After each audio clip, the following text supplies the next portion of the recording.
आकाशवाणी गोरखपुर। अब रउआ सभे विकास चंद्र राय से समाचार सुने।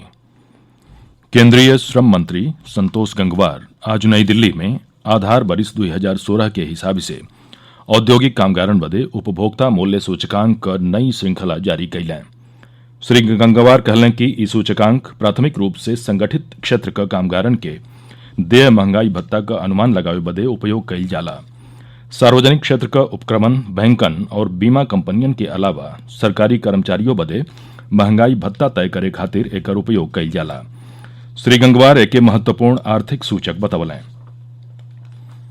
प्रदेश सरकार राज्य क श्रमिक लोगिन के कल्याण क दिशा में एगो विशेष कदम उठावत उनके ऐतिहासिक और धार्मिक जतरा बदे वित्तीय सहयोग देवे क घोषणा कैले हौ। हमरे संवाददाता बतौले हवें कि सरकार श्रमिक लोगिन क लइकनिन के किताबियों खरीदे बदे धनराशि देई। श्रमिकों को धार्मिक और ऐतिहासिक स्थलों के दर्शन के लिए स्वामी विवेकानंद ऐतिहासिक पर्यटन यात्रा योजना के तहत 12,000 रुपए की आर्थिक सहायता दी जाएगी। प्रदेश के मुख्य सचिव राजेंद्र कुमार तिवारी की अध्यक्षता में उत्तर प्रदेश श्रम कल्याण परिषद की बैठक में ये भी तय किया गया कि महादेवी वर्मा पुस्तक क्रय आर्थिक सहायता योजना के तहत कारखानों में काम करने वाले मजदूरों की उच्च शिक्षा में अध्ययनरत बेटियों को किताबें खरीदने के लिए 7,500 रुपए की आर्थिक सहायता दी जाएगी। इसके साथ ही सरकार श्रमिकों के ऐसे बच्चों को भी जो कि खेल में अच्छा प्रदर्शन कर रहे हैं प्रोत्साहन राशि भी देगी। उनका जिला स्तर पर चयन होने पर 10,000 रुपए, राज्य स्तर पर 25,000 रुपए, राष्ट्रीय स्तर पर 50,000 रुपए और अंतर्राष्ट्रीय स्तर पर चयन होने पर 1 लाख रुपए की धनराशि प्रोत्साहन स्वरूप दी जाएगी। सुशील चंद्र तिवारी, आकाशवाणी समाचार, लखनऊ। प्रधानमंत्री नरेंद्र मोदी यह महीना के 25 तारीख के आकाशवाणी से मन की बात कार्यक्रम में देश और विदेश में रहे वाले लोगिन से अपन विचार साझा करी हैं। ई मन की बात कार्यक्रम का 70वीं कड़ी हुई।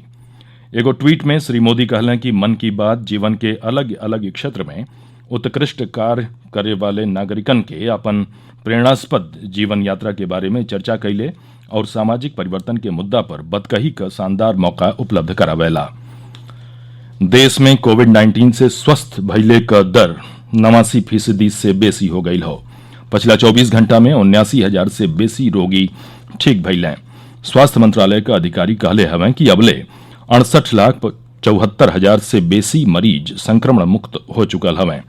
स्वस्थ भइले क दर में लगातार सुधार भइले से इलाज करा रहल मरीजन क संख्या घट के कुल संक्रमित लोगिन क खाली 9.29% रह गई हो। इस समय 7,15,000 मरीजन को उपचार चली रहल हो। पिछला 24 घंटा में 55,838 लोगिन में संक्रमण का पुष्टि भइल हो। अब देश में संक्रमित लोगिन का संख्या 77 लाख से बेसी हो। केंद्र सरकार का प्रभावी नीति आज जांच, निगरानी और उपचार पर अमल कैले से ठीक होखे वालन का संख्या बढ़ल हो और मृत्यु दर में कमी आयली हो। यह समय भारत में मृत्यु दर 1.51% हो, जौन वैश्विक स्तर पर सबसे कम मृत्यु दर में से एक हो। पिछला 24 घंटा में 702 लोगिन का मौत भइले से देश में मरे वालन का संख्या 1,16,616 हो गई हो। केंद्र सरकार इस साल का रबी फसिल में से प्याज का सुरक्षित भंडार रख लिया हो।